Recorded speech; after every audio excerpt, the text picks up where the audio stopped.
And so Dr. Bernd Bordenmiller received his degrees from University of Beirut and ETH. Then he did his PhD also at the ETH in the lab of Rudi Abersold. And then he did also a postdoc there first for about a year or so in Rudi's lab. Then after that, he joined Gary Nolan's lab, and he spent about 3 years there, where he actually worked on cyto-related technologies to multiplex drug screenings using barcoding technologies. Then after that, during the transition to his lab at the University of Zurich, he first started as the SNSF assistant professor for 6 years. Then now he's the director of Department of Quantitative Medicine, Biomedicine. And I think in his lab, one of the great discoveries is to convert and to change, or whatever is the best word to use, cyto to imaging cyto. Now it's called imaging mass cytometry, and we call it for short IMC, right? And the machine also has been really tuned up really well, and you can actually get a nice box right next to the cyto, right, to upgrade it to an imaging one. And now actually it enables us to really answer questions about spatial result, proteomic, about 35 to 40 markers, depending on who uses and who designs the chemistry, but about 40 markers to answer cancer and microenvironment and others. And with this, without further ado, actually, I'll turn to Bernd. Okay, so thank you, first of all, for inviting me to a really nice seminar series, and also really thanks for this nice introduction. And today I will talk about multiscale analysis of in situ tumor biology towards precision medicine. Okay, so as you all know, in classical pathology, typically a tissue is analyzed in regards to cellular morphology, and or several markers are assessed on the tissue. This in many ways is highly informative. It has greatly improved patient outcome in the field of cancer, but ultimately it only provides very limited information to enable personalized and precision treatments of a given patient. What we really would like to have is of every single tumor a comprehensive in situ tumor or biology view, where we learn something about the mechanism of the disease. And then the aim is to match the drug to the underlying mechanism of every single tumor to bring the right drug to the right person. If we now have this ambition, and I'm aware it's very ambitious, we need novel approaches, and the umbrella under which this approach is put is called precision medicine, which I'm sure all of you know really well. And in precision oncology, tumor samples are taken, they're comprehensively profiled on a molecular level. And so far, this was mainly genomic analyses and some proteomic analyses. Then this data is analyzed, and hopefully the information gained over here and together with the analysis enables a more precise treatment of a given patient. There's also a second direction currently developing, where tumors or derivatives thereof, such as organoids, are cultured. A drug screen is performed, and then for every of these conditions, again, this molecular profiling is done, data analysis to further refine patient stratification and to further improve the treatment of a given tumor. If we now think about this comprehensive molecular profiling, a key question, and especially also in regards to this seminar series, is what are informative tissue features that could hint us towards a precision treatment. If you think about a tumor, then you all know that nowadays we have become aware that tumors are not just a mass of tumor cells, but they consist of heterogeneous tumor subclones. They are embedded in a so-called soil. There's an extracellular matrix, stroma, there's immune stroma cells, and then also the vessels supplying a tumor with oxygen, with nutrients, etc. Now, if we think about what could be important to know of this heterogeneous and complex ecosystem, then certainly the first thing you want to learn is which cells are actually present. And furthermore, you want to know what is the composition of a given tumor. You also want to know where cells are actually located. with which cell a given cell is interacting, how it's communicating with the neighboring cell. You want to know which pathways are upregulated or deregulated or not active at all anymore, which functions are present in the cell. You want to learn about the 3D morphology of the tumor that can often be key to understand the state of a given cell. And ultimately what that means is that we have to be able to measure molecules with high resolution in a spatially resolved manner. Now let's assume we can perform such multiscale measurements, and with scale I refer from the molecule to the cells and the intracellular structures, cell-to-cell communication, all the way to the 3D structure. If we now have the ability to perform such measurements, this will first and foremost help us to better study and understand tumor biology. And we all know the best way to come up with potent treatments is to better understand a disease and its mechanisms. Furthermore, this I will show in the second part of this presentation, that this multiscale data is also useful for patient stratification.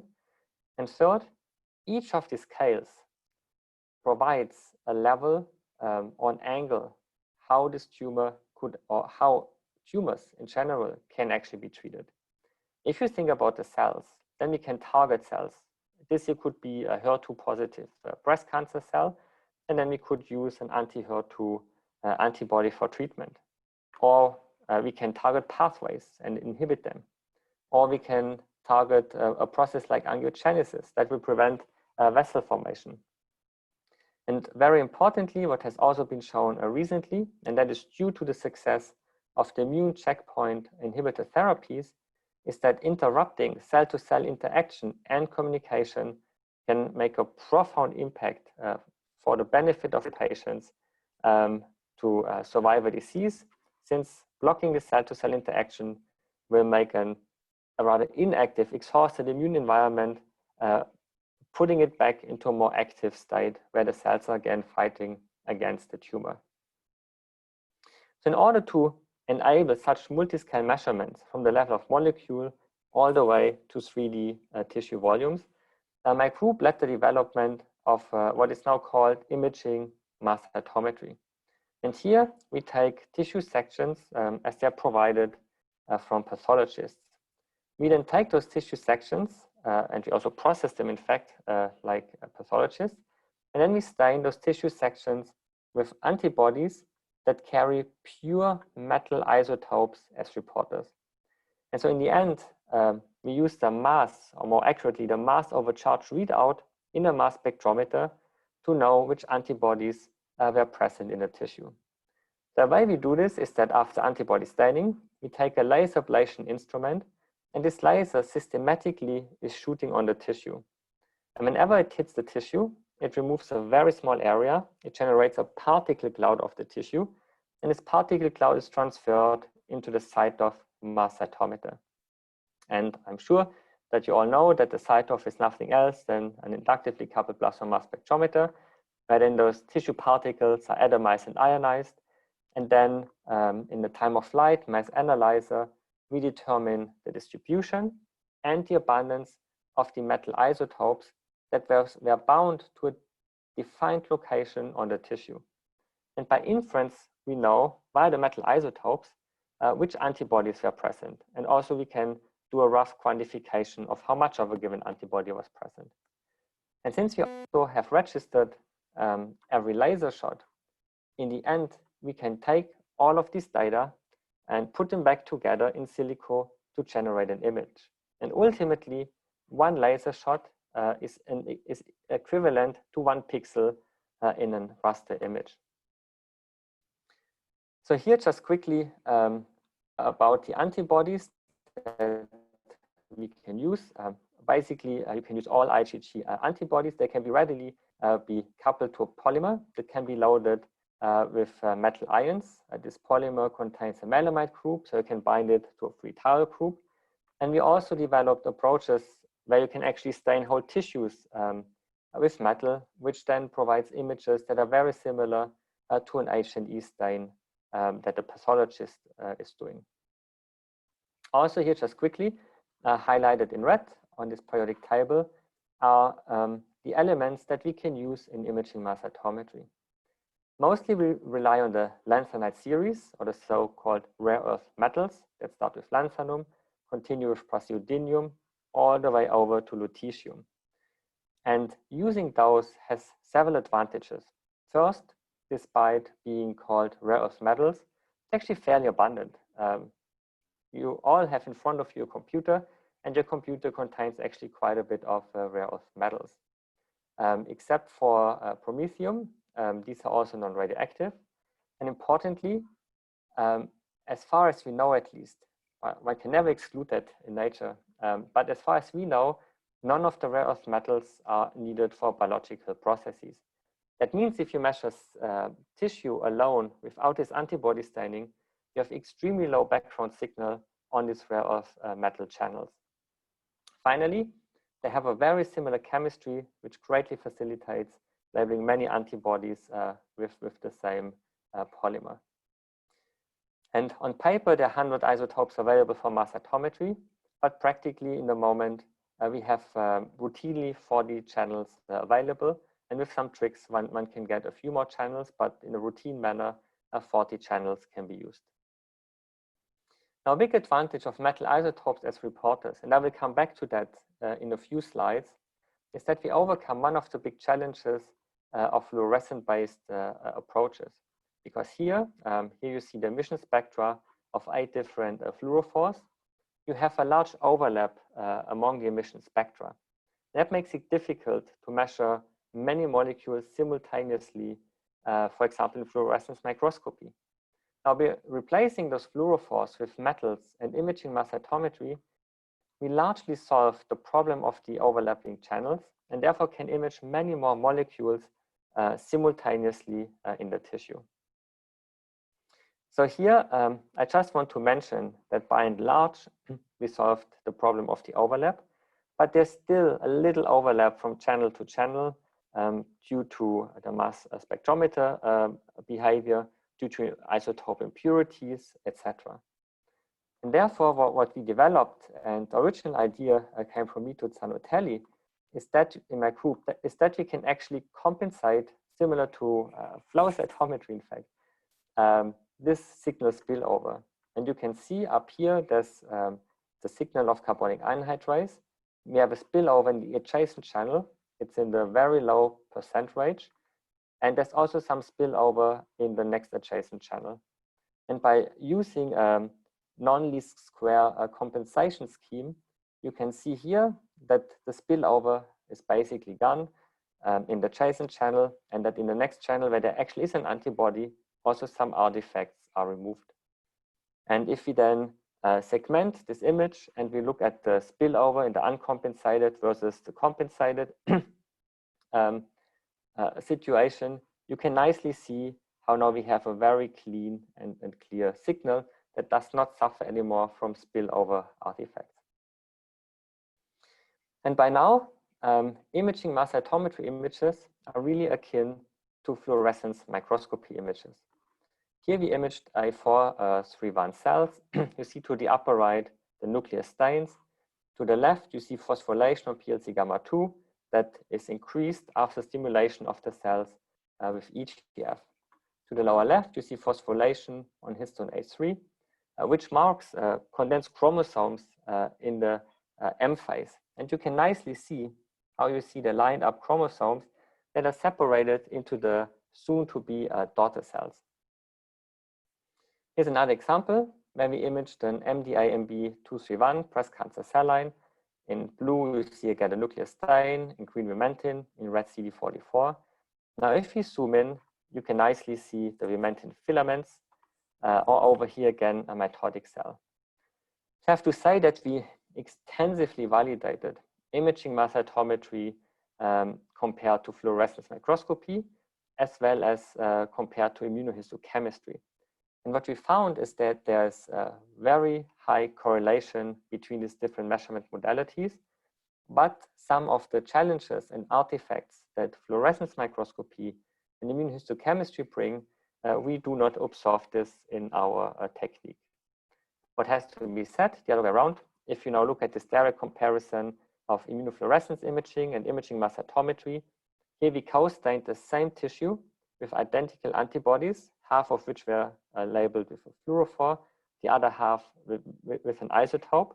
And you can see how similar those images are, but we do not have the same resolution as fluorescence microscopy. We're about 2 to 3-fold lower than a microscopic approach. Routine fluorescence microscopy, I have to add, because obviously there's also super resolution techniques available. So in general, we can routinely measure in imaging mass cytometry 40 markers simultaneously. It takes about 1 hour to measure a square millimeter. The limit of detection in our experience is similar to routine fluorescent microscopy. We also implemented protocols that allow us to screen 3D tissues such as organoids. This is actually was recently uploaded to bioRxiv. Again, this was work done by Vito Zanotelli. A big advantage is that we can really analyze any tissue and sample type, as long as you can bind antibodies to the tissue. But we can also analyze non-transparent tissues, such as bone. And finally, we also made this technique commercially available via partnership with a company, meaning that now everyone, in principle, if you have a facility close by who has such a machine, can now access imaging mass cytometry.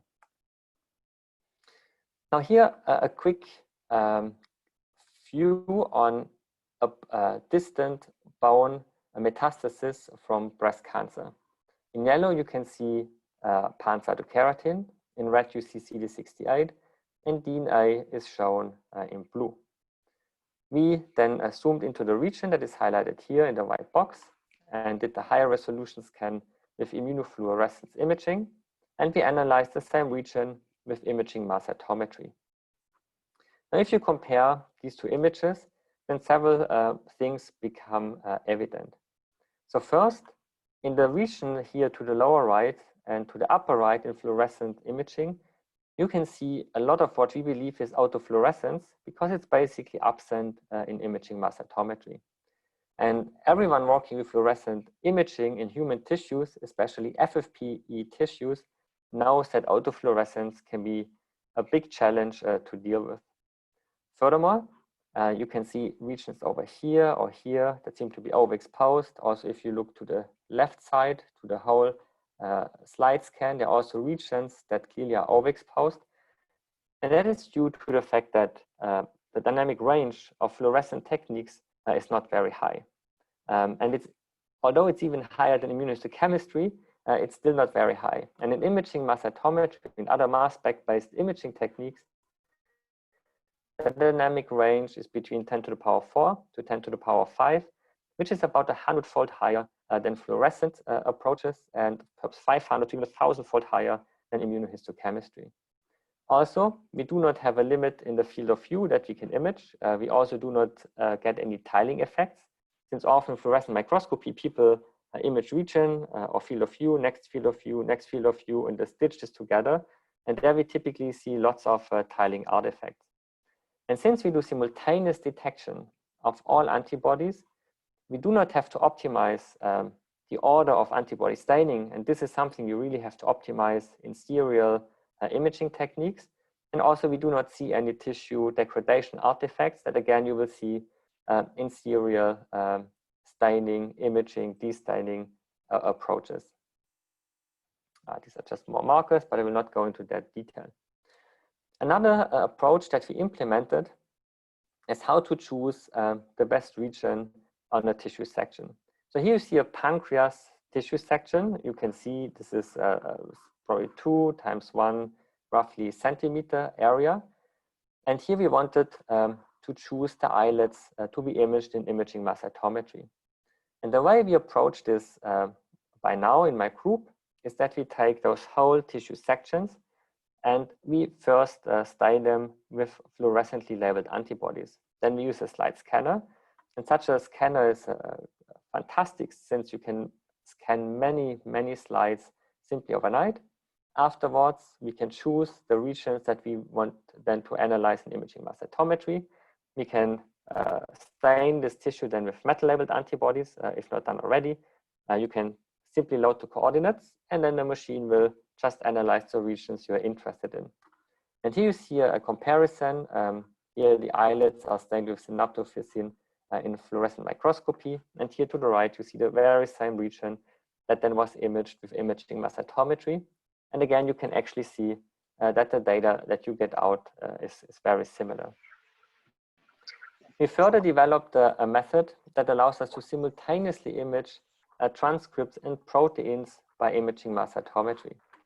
And here we use a branched DNA approach where we first use set probes to bind to the transcript. We hybridize the preamplifier. Then there's an amplifier. You can see we start to build this DNA structure. And ultimately, we bring in metal oligo probes that detect this large DNA structure. And after that, we can still come in with the metal-labeled antibodies and co-stain the tissue now with the antibodies, and can measure simultaneously the transcripts and proteins in imaging mass cytometry. By now, we have developed protocols that we can measure up to 20 transcripts and proteins of phosphorylation sites simultaneously in tissue. And here's an example of a melanoma tissue section where the white dotted line is the tumor stromal boundary. In red, you see the CD8 cytotoxic T cells, and the transcript of interferon gamma is shown in green. In the same region and in others, on the right image, you can see the transcript of CXCL10, and the production of CXCL10 is triggered by an exposure of cells to interferon gamma. And this protocol was really an important step for us, since we are really interested in cell-to-cell communication. And cells produce cytokines, growth factors, chemokines, and they secrete those into the environment. And the challenge is that you don't know anymore which cell had the protein present. The levels are very low of these molecules, and there are in fact not many good antibodies available to measure those. And all of this we can solve by measuring the transcripts in those cells that produce the cytokines and chemokines, etc. So it really added another level of information that we can get out from the tissues. To analyze all of these images, my group is also developing computational toolboxes. The first one that we had developed is called HistoCAD. Here you can visualize images, you can segment the images, you can plot them on the image using the segmentation mask and using color code the different cell phenotypes that we identified. There also an algorithm is implemented that enables to determine which pairs of cells are more often than you would expect or less often than you would expect by chance next to each other. And this we call the social networks of cells. We can also use those images to determine the tumor mask, the stromal mask, and calculate distances, etc. Soon, we will have a release of the HistoCAD toolbox as a cloud-based solution. And I'm very excited about that because it will greatly facilitate its usage. And just recently, Niels Ehling and Nicolas Damon, they developed the cytomapper toolbox. It's an R toolbox also that can do very similar things than HistoCAD. But since it's in R, you have many, many more options on how you can interact and how you can modify the visualization and analysis of the data. So now ultimately, what we have achieved with imaging mass cytometry is that we can take from the patient tissues, we have to preserve them, we have to array them, we can stain them, we do highly multiplexed imaging, we then segment those images, and then we can also do downstream analysis of this data. And we, and I will come back to that in a second, also have projects where then this data or the analyzed data goes even back to the tumor board to be assessed whether or not it would be useful to know for a patient. And all in all, imaging mass cytometry can really support basic research, also cell biology, translational research, and clinical research. Mass cytometry within the IMAX Grand Challenge team, where the aim is to study tumors in 3 dimensions. We're also part of the IMUCAN consortia, where the aim is to study about 3,000 patient samples frequently pre and post therapy. And in Zurich, we have observational clinical study ongoing that's called the tumor profiler. And here we have to report within 2 weeks after the operation the results back to the tumor board. And here the clinicians, they cannot use this data for clinical decision making, but they'll always assess the data and report back which parts of it could be clinically useful in the future. And finally, we are also part of the HubMap program to do 3D mapping of diverse organs of the human, and we are especially focusing on the human immune organs. So if I now come back to the precision medicine approach, and after all that I've told you about imaging mass cytometry, a key question is really, are these multiplexed imaging techniques really useful in the clinical or translational context? Because just having more data doesn't mean that it's more useful. It can actually be more difficult to come to any conclusion. And so the question then we ultimately asked is whether this single cell pathology, how we call it, can this better stratify breast cancer patients or not? And it was breast cancer, the case of breast cancer that we chose since my group since many years is focusing on this disease. And so first we determined the composition. So these are the cells of the breast cancer tumor ecosystem. We also evaluated the structure of those cells within the tumor ecosystem. And then we assessed which of these information could stratify the patients. And in more detail, we then used a cohort of 281 breast cancer patients for which we had long-term survival data available. And one of the questions that we wanted to address is here are survival curves of breast cancer patients over 20 years, and the different colors indicate the different clinical subtypes. In yellow is the luminal A breast cancer. That's considered the least dangerous. Then in green, you have the triple negative. The HER2 subtype is shown in red. And then over here in dark blue, you have the luminal B subtype. What I have to stress here, these were cases from 86 to 1992. And nowadays, the order is somewhat different. The triple negatives are the most dangerous one with the poorest survival of the patient, since due to targeted treatment of HER2, these patients now have a much better overall prognosis. But either way, what is clear is that at a given time point after diagnosis, luckily the majority of patients is still alive, but unfortunately, part of the patients have already succumbed to the disease. And one question could be whether or not we can detect those patients that have an excellent long-term survival versus those that then actually have a poorer overall survival. That was just one of the questions that we wanted to address in this study. We then also developed a breast cancer-focused antibody panel, one that contains the various cytokeratins that enables us to detect the luminal and basal breast cancer cells. We also looked at the hormone receptors. These are also routinely used in the clinics to assess the disease. Then receptor tyrosine kinase signaling, including HER2, which is also used in the clinics. We were interested in the endothelial cells, mesenchymal markers, the sub-immune context, hypoxic regions, transcription factors, some of which are indicative of metastatic processes, cell growth and division markers, as well as markers of epigenetic marks and cell death. And using this panel and imaging mass cytometry, we then analyzed about 1 million cells overall across these patients. In the first step, we then took those single cells and we determined the single cell phenotype clusters. On the x-axis, you see the various markers that we measured, and on the y-axis, you see the different phenotype clusters.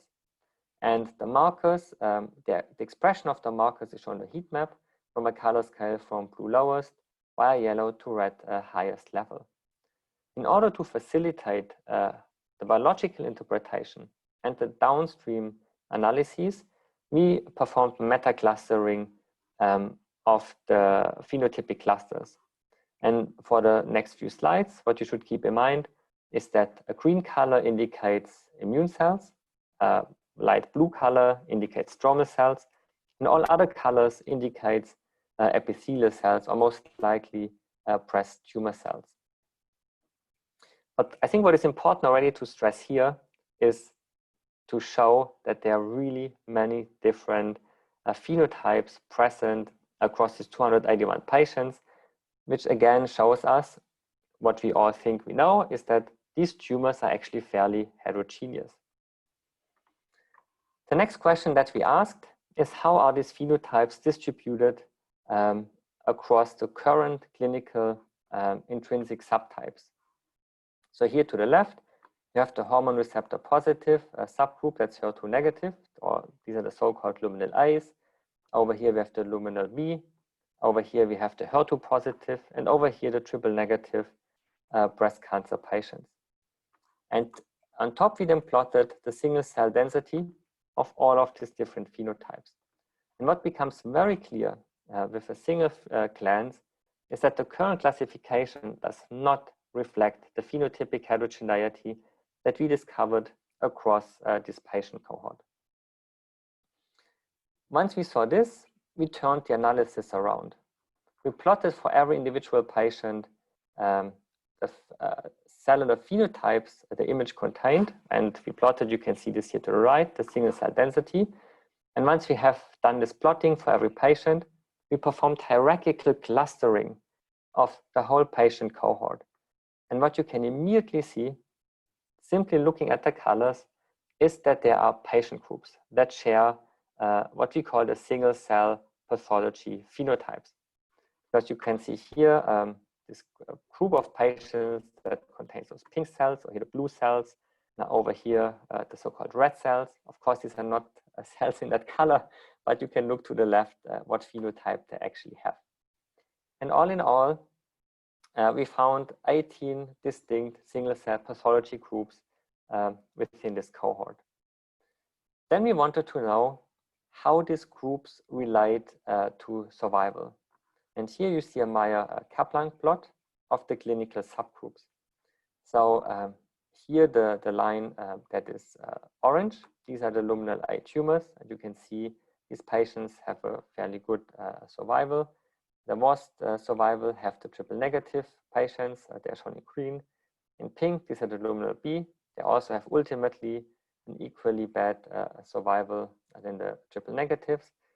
And in this cohort, the HER2 positive patient group surprisingly had fairly good overall survival. But here we only had a few patients, and this might be specific for this cohort. Then in the next step, we plotted now the survival curves for the single cell pathology groups as shown up here, defined by the tumor cell phenotypes.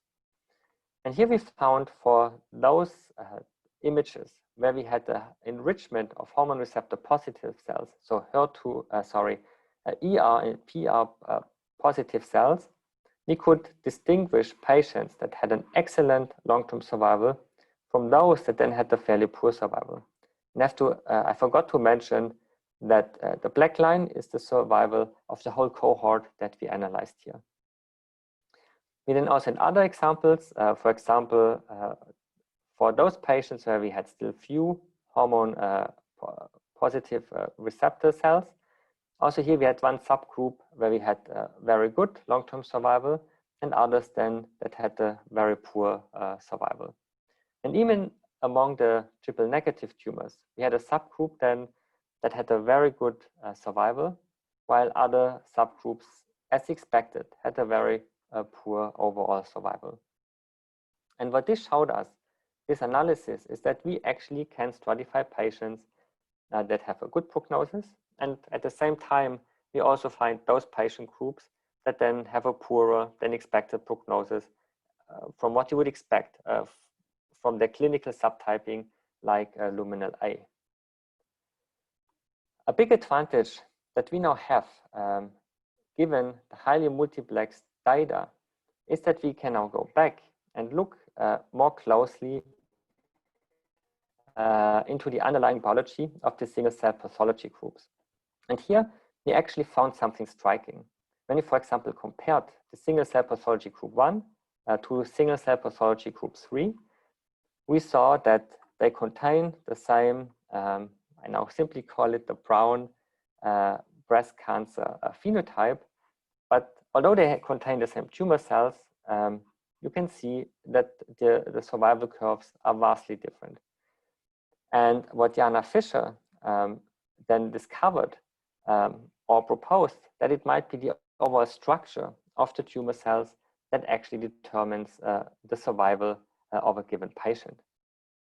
And so to explore this in more detail, she started to look into how could we analyze spatial features in those images and relate them to the clinical features.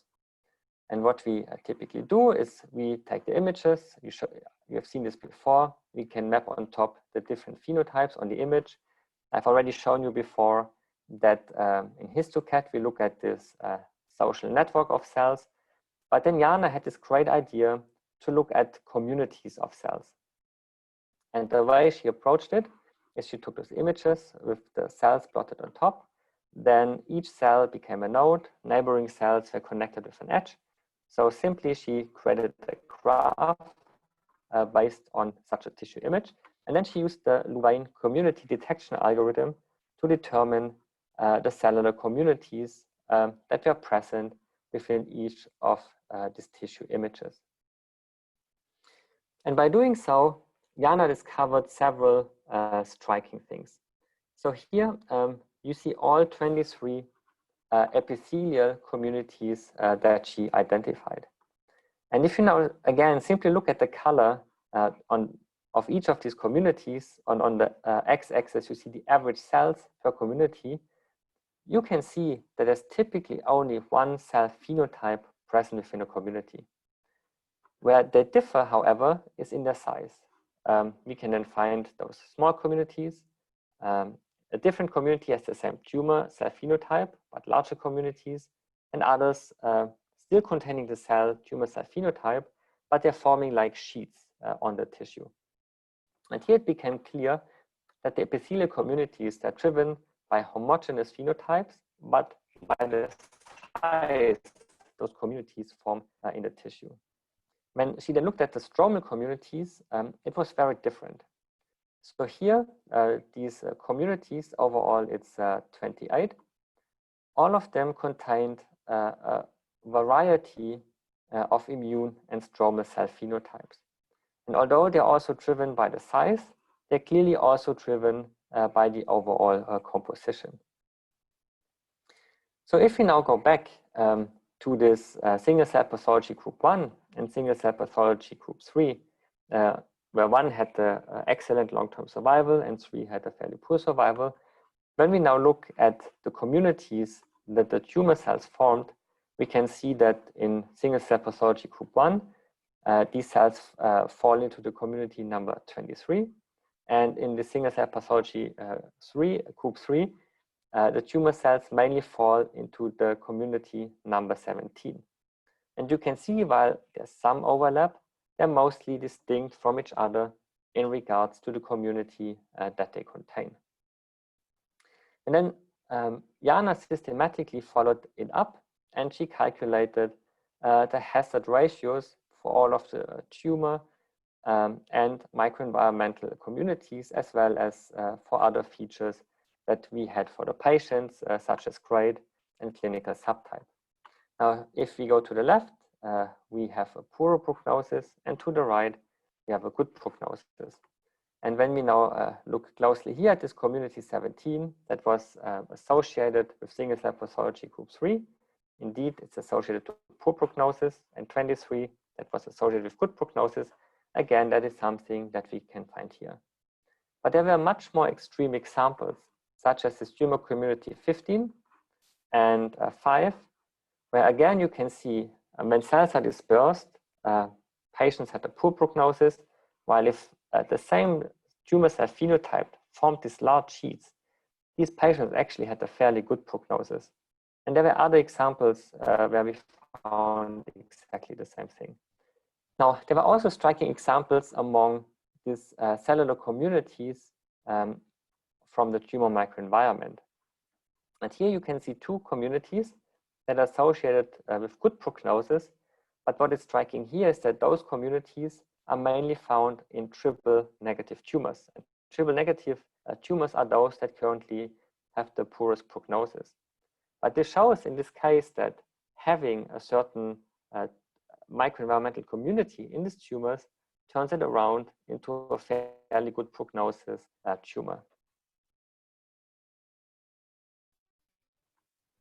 And ultimately, what I hope, what I could show you today is that with imaging mass cytometry and histocad and also cytomapper, we can perform multiplex tissue measurements and downstream analysis. I hope that I could also convince you that cellular communities are useful novel descriptors of tissues. I also hope that I could show you that the single cell pathology and cellular communities can be used and hopefully later even used in the clinics to improve patient stratification. Here's just a teaser of some of the work that we're doing in the context of the CRUK Grand Challenge, and that is to use imaging mass cytometry to generate 3D volumes of tumors. And here you see 1 millimeter times roughly half a millimeter volume of a breast tumor. You can see here now the blood vessels. You can see to the lower left in yellow the B cells. You can also see the T cells in pink. And in green, this might be macrophages and or fibroblasts. And here's just an animation where you see again the different cell phenotypes in the 3D context. And why 3D? That's a question I'm often asked. Well, first, we are 3D entities living in a 4D world. But now if you look at this video, you see this protrusion to the lower right. So here, the yellow boundaries, that's the tumor stromal boundary. The region here, the black regions in the center, without boundaries, that's the stroma. And now we wait again, that you see at this point, there's a small protrusion becoming visible, and in yellow, many individual tumor cells. And this could indicate a spatio-temporal process of cancer metastasis that we by chance found in this tumor sample. But now, if you want to see such a potential spatial-temporal process in the 2D section, you really have to be lucky to cut at the right angle through the tissue to actually have it all on the same section. And for many 3D structures, this simply will not be possible. And with this, I'm coming to the acknowledgements. Here's my lab. I'm incredibly thankful to my lab for the wonderful work that they're doing and for the wonderful interactions. And basically all of them in one way or the other contributed to imaging mass cytometry. I greatly want to acknowledge Vito Zanatelli, who early on was working on imaging mass cytometry, and he developed many pipelines for image segmentation and data processing that really became the standard in our group and other labs now used for imaging mass cytometry analysis. I also want to greatly thank Jana Fischer and Hartland Jackson. They drove the breast cancer cohort project that you have seen before, or in the second part of the presentation. And also they, Hartland was an experimental postdoc. He's now faculty in Toronto. And Jana is a computational biologist, and they really had a wonderful teamwork enabling this nice results in project. And also I want to acknowledge Laura Kütt, who is working on the 3D analysis of the tumors. And finally, I also want to acknowledge the funding agencies that support the work in my group. That's the Swiss National Science Foundation, the ERC, NIH, HubMap, Cancer Research UK. And I also greatly want to acknowledge the University Hospital Basel and University Hospital in Zurich for providing us all of these valuable patient samples. And I greatly want to acknowledge the PATH Foundation. They're located in Munich, and they, since many years, support us and supply us with breast cancer tissues. And this foundation is something extremely special, since it was founded by breast cancer patients, and they wanted to make sure that their cancer tissue will be used for research. And that's why they founded this foundation. And they are managing a very large biobank where each tumor sample is incredibly well annotated.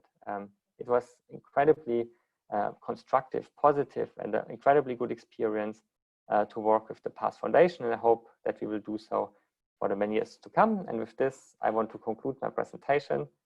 And also, I'm happy now to answer your questions. Thank you.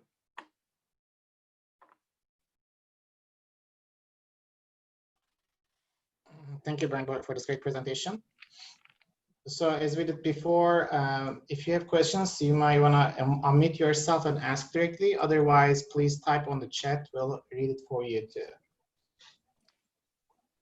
Yeah, I think there's one question in the chat box. Maybe you can start with that, Sure. Ahmet. So Gabe Boyle is asking, are you interested in increasing the number of antibodies that can be used with CyTOF? What are the main challenges for that? So I would love to measure at least twice as many channels for antibodies at the same time. Because in the moment, we have a dedicated panel for the immune compartment and one for the tumor compartment. In the immune compartment, we now have several panels to look at several like innate or adaptive immune compartment. So yes, it would be a dream to be able to measure, let's say, 150 antibodies at the same time. So the machine itself could measure over 100 antibodies simultaneously. There are enough channels available. But what is limiting is the availability of pure metal isotopes. And even more limiting is how to bind those isotopes to the antibodies. Because many of the isotopes, they're not easy to bind in a good way. And then you also have to bring them to the antibody. And simply, there's a lack of the chemistries to do so. I mean, step by step, we're getting 1 or 2 antibodies, isotopes every few months in addition to what was existing. But there's not yet a big jump happening that brings us, for example, from 40 to 70 or so channels at the same time. Oh, hi, so actually, I have a question which is kind of opposite to the previous question. Mm-hmm. So now you measure for the different proteins, you can nicely stratify patients using single cell pathology. So I wonder if you can do reduction of the number of proteins you can, but you still get the same power to stratify the patients. Yes, absolutely. So this is, of course, if you think about bringing some of these results closer to the clinics, then you likely have to reduce the markers that you use to very few so that it could be used in immunohistochemistry techniques. And indeed, for some of the single cell pathology groups, we saw that basically a couple of antibodies would be enough to detect those. For example, in the triple negative group, we have those patients that have this surprisingly good long-term survival. And there we see lots of apoptosis in those cells. And there it's just using markers for apoptosis is already fairly informative to detect the patients that have this good long-term survival. That's interesting. Okay, I couldn't possibly ask one question. Well, actually 2 questions. One is, what do you see the future of isotope imaging? So there are multiple technologies emerging, including the maybe from Gary Nolan's lab, right? What do you see in terms of, where it's heading? The second question is, how practical is the 3D approach? Yes. So where's it heading? So when we started imaging mass cytometry in the first manuscript that we published 2014, to analyze 1 square millimeter was, I think, in the range of 8 or 10 hours. And the images looked okayish. You could hardly recognize single cells, but you could say, okay, there's some HER2 expression in the breast cancer section. Now, what you have seen was several years of evolution. We're nearly an order of magnitude faster. The images look similar to fluorescent microscopy. I know MIBI had a similar jump in development, have a dedicated instrument now. And I do not see yet that this development will stop. So certainly these techniques will become faster. They will become even more robust. We discussed initially, I'm not sure everyone was here, but a great strength of imaging mass cytometry by now is that it's a very robust technique. So in my group, these instruments basically run 24/7 if we have a tissue microarray that contains enough samples. But I see still that they still have to become much faster. That's still a downside to other techniques. In regards to image quality, I think both have reached a point where for cellular analyses, it's probably sufficient. For certain questions, you still might want to improve it, and there maybe has the advantage that you have a tunable resolution and you can go higher. But overall, I think the main strength is really the metal-based approach versus the dye/fluorescently labeled approaches. Because especially in human tissue, as I mentioned before, and FFPE tissues, they face many challenges. And in my group, we also do fluorescent imaging of the tissues, as you have seen before. So we have a very good comparison. And clearly, if you want to do a solid downstream analysis, we do prefer the imaging mass cytometry data. Now for the 3D, how routine is it? Not yet. That was a pilot measurement. Laura Kütt, a student in my group, she did several more 3D models, but it's far from a routine. And in the moment, we still have to do serial sectioning of the tumors, and then we simply measure all the sections and in silico put them back together. But here we made also progress.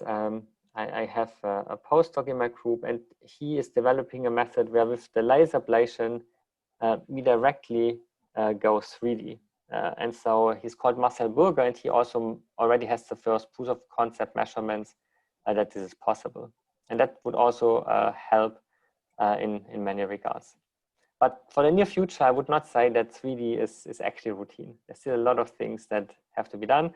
And to make this really useful, the instruments have to become much faster. And we have another question that's similar. I think the last answer. Do you imagine spatial considerations for analyzing 3D volumes, or can we simply add 1 degree of freedom to the 2D approach? And also there's another question that I'm going to read quickly. What is the thickness of the laser used for laser ablation? What is the resolution of the images generated by this method? Okay, so with the resolution, let's start with that. The laser spot size is about a micrometer. So it's depending on the wavelengths you can compare against, it's 2 to 3-fold lower resolution than fluorescent microscopy. What we have to learn though often is that the tissue quality has often a strong influence of image quality than the resolution that you're using. Now, the 2D versus 3D question, I'm not 100% sure what was meant with 1 degree of freedom. So is the question just to add like 1 more layer, or how many layers are needed? Because it really then becomes a question of what biology has to be studied. Because there's certainly aspects where the 3D overall structure of large volumes is highly relevant, and others where only small volumes are actually needed. But I wasn't fully sure what the question was. Yeah, Eric Burlingame asked from also, and I think he can clarify hopefully. And there's another one, Gabe Boyle is asking, you qualitatively compared a lot of your IMC images to IF, and they looked really good. Have you looked at quantification of signal intensity in IMC versus IF? Are you interested in quantifying signal intensity? Yes, we did this systematically. That's also part of the publication about the breast cancer cohort. And you can actually see that IF and IMC, if you look on a single cell level, you have a fairly good correlation. But then, for example, you have those cases when IMC you do not get a signal, but in fluorescent imaging you get a high signal. And that's in the region where you have those cells where you have autofluorescence. But if you ignore those, then you have a nice correlation. And the same is true if you compare to IHC. With the limit that in IHC, the dynamic range is fairly limited. But there are other advantages of IHC. You can amplify the signal. So I also have to say that. Any other questions? So I see another question jump out in the chat box. Ahmet.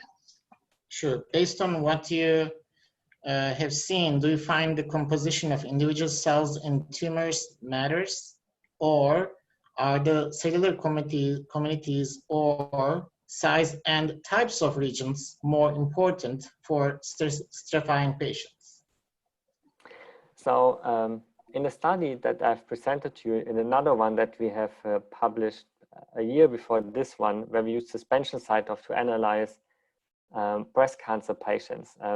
Yes, those phenotypes are key to stratify the patients. And what also has to be said, those communities, they also are reflective, of course, of the cell phenotypes they contain. So it's not just a community that's different from a phenotype, but if the phenotypes that form a community that we detect. Those communities, and that's what was shown in the hazard ratio analysis, they can contain more information about the prognosis than the phenotype alone. So yes, there are instances where they're more informative than the phenotypes alone. Great. So, Bernd, I think I got this question very often from my clinical collaborators. So when we try to do extremely high plex or even genome scale mapping, we're limited to the sort of the mappable area. So I remember in your case, that's a 1 millimeter by 1 millimeter, but oftentimes the tumor is really like a centimeter scale, right? So have you kind of sampled multiple kind of foci of the tumor and compare kind of within the same patient and see how much variability you can see within the same absolutely. tumor? So that's an important question, and now I wonder whether you were a reviewer of the study that I presented, the single cell pathology one, because the reviewers exactly asked this question. And so I didn't show those slides. Yeah, I did a review.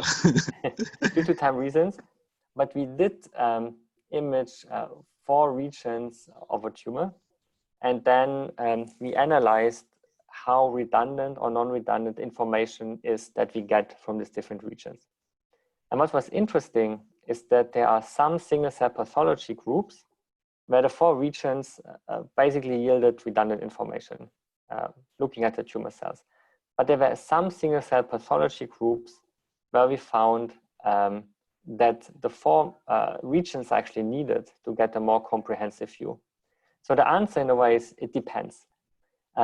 Also, when we did the single cell phenotyping using suspension cytometry this was on 144 breast tumors. Also there we saw that many tumors have like a dominant phenotype. And this could be cases where 1 or 2 regions could be sufficient, but others are very heterogeneous. And it's known that tumors also regionally, of course, can be heterogeneous. And so my answer, as you can see, is yes and no. It also again depends on your question. If you want to look at the invasive front versus the center of a tumor, there you might want to then obviously measure both regions. It also depends a bit on the cell types that you want to analyze. For example, immune cells might have very different state in the tumor than they have in the surrounding microenvironment. It's question driven. But I agree, it would be beautiful to image square centimeters with this technique. Yeah, also, I really think you are in the best position to answer this question. Seems like your technology is super fast, right? You can image kind of multiple 1 millimeter regions of the same tumor, just very quickly. So this is actually a supplement of the single cell pathology study. There we looked into that. Cool. Great. And then if not, there's one more, or, Eric is actually saying that to rephrase, how do you imagine analytics might need to change in the leap from 2D to 3D? So analytics is the reference to experimental or to computational methods? Computational. Computational. So I think many of the methods that we're currently using can also be used in a 3D context. What will be challenging, or what we see is challenging, is to define single cell boundaries in 3D, given the data that we currently generate with serial sectioning. That's really a bottleneck. But once you have the single cell data, you can again do cluster analysis, you can do neighborhood analysis, etc. What certainly has to be added eventually is something like a coordinate system and analysis in regards to references. For example, if you want to ask questions about hypoxia, you would like to know where's the next blood vessel, and then do analysis in reference to that. Or you want to have a reference of some larger cellular structures that exist in the body, and you want to analyze in reference to that. And that means that you then have to detect those larger structures for analysis. And that certainly computationally will be, again, especially in cancer, fairly challenging. But then there are other techniques that since a long time can already do high resolution in 3D, just not multiplexed. And if you think about MRI type of approaches or micro CT type of approaches, but there then segmenting this data is one of the big challenges. Yeah, we did this a little bit with nanosims data. And that's, a lot of data to 3D, millions of voxels. And also continuum is another challenge too. Like, how do you make a continuum, right? Where do you find where things start or end? And one final question as we wrap up. Where do you see the use of this technology in medicine? Would that be getting closer to anywhere to being like flow cytometry? Or I think this is true also for cyto, and we know the answer, but do you think that IMC will have a better chance? So something that I can tell you from my own experience is that since it's similar to pathology workflows and pathology data, pathologists, they are quite quick to understand the data, because for them it's natural. Of course, one has to present it in a way, and it has to be taught to them how to look and interpret at the data. But it's in a way an expansion of IHC techniques. It's like a highly multiplexed IHC, so to say. But then to bring it to the clinics, that will be a long way, because as you know, eventually you would need a clear lab environment. These techniques need to be certified, accredited. The lab that uses it needs to be accredited. And that's a long path. Where I see in the moment where it could get close to the clinics fairly soon is in the context of clinical trials and clinical studies. Because here there's a lot of value in generating large data sets based on the very precious samples that were generated within the clinical study. And here I think IMC can clearly contribute. I mean, we are already part of an observational clinical study where we are doing that. And I also know of other centers where IMC is used in the context of clinical trials. And here I can see that IMC can make already now an impact, but to go the next step into the clinical routine, that is a really, really large step. Sure, yeah, we had this discussion earlier before cyto too, actually. But now the same here. Great, I think if there's no questions, Rong, do you have anything to add? No, I think, Ahmet, do you want to talk about the seminar next week? I think back to the industry speaker now, right? Sure, yes. So this seminar series, as you know, is a mix of industry and academia. And we have next week, Dr. Samuel Invarso from ReadCore. And this company is, as you know, is based on the physics work from George Church's lab. And Jay Lee talked about his work previously. And this will be an extension or a similar flavor of that technology, but now it's being commercialized. And the title actually is Multi-Omics. That's very exciting. And the Spatial Multi-Omics to accelerate cancer immunotherapy research and discovery. So we look forward to, seeing you guys there next week, Friday, 2 p.m. And before also we close, we'd like to thank Dr. Bordenmiller again for this great talk and for his contribution here today. And I think we don't have the, clapping sound here. But thank you. Thanks for inviting me again. That was really nice and very interesting. And thanks for the good questions. Yeah. Great. Thank you very much. Thank you so much, then, everybody. I think we will see you next week. Yeah. Right. Bye-bye. Bye-bye. Thank you. Thank you.